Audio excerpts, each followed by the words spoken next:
Herkese salam, kanalıma hoş geldiniz. Müğənni Sevda Yahyayeva həyat yoldaşı Zakir Bayramov ve kızları ile birlikte istirahətə yollanıb.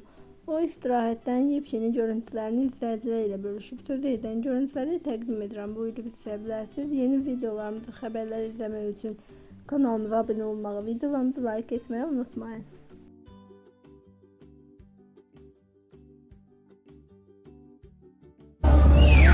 Sen dovşan olmuşsan, dovşan, onu mənə verirsən.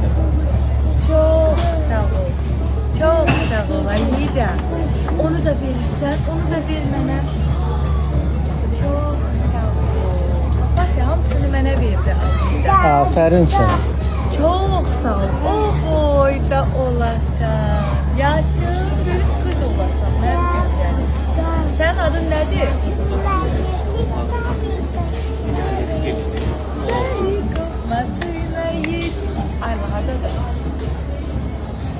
Ayla dur arkada.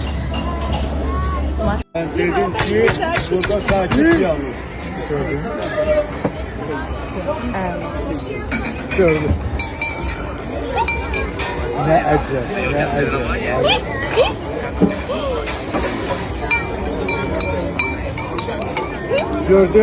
Gördün biz az qaldılar döyələr. Gördün? Canlamıyorum. İkisi de artisti Allah'a. İndi sana ben sana Aylan'ın bir tane videosunu göstereceğim. Burger demir, multik diye. Ayda, multik.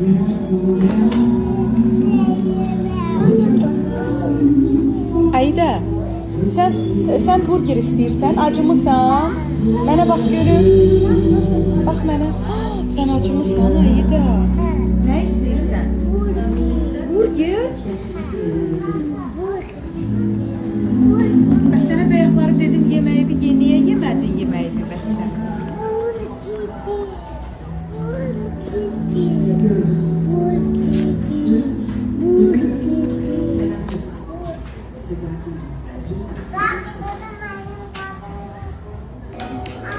Aylan'ın dermanı. Telefon. O burada ayrıldı bizden. Telefon almana kadar. Ben zaten. Büyük kız olmuşsun. Gel benim yanıma.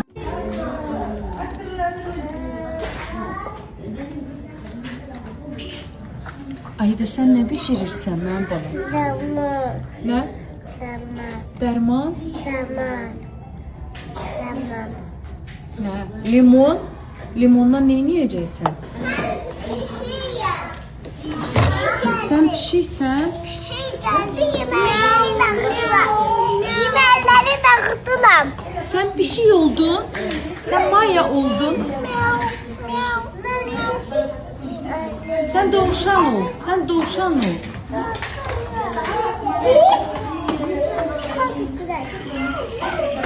Ne düzeldirsiniz? Kofi. Alıp siz stakanınız. Getirin ora çaşka koyun da.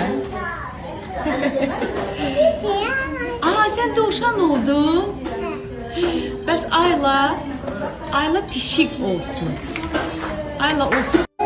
Ha, indi sana göstereceğim. Dovşan oldun sen. Ne oldu? Ana. Ne lazım? Buna.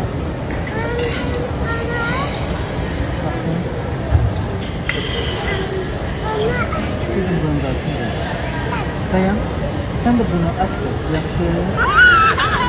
Dedim. Var ama ben içmeyeceğim. At Belki dedim. kabı atmasın da kabı atma. Yenirsen de. Bıçak var.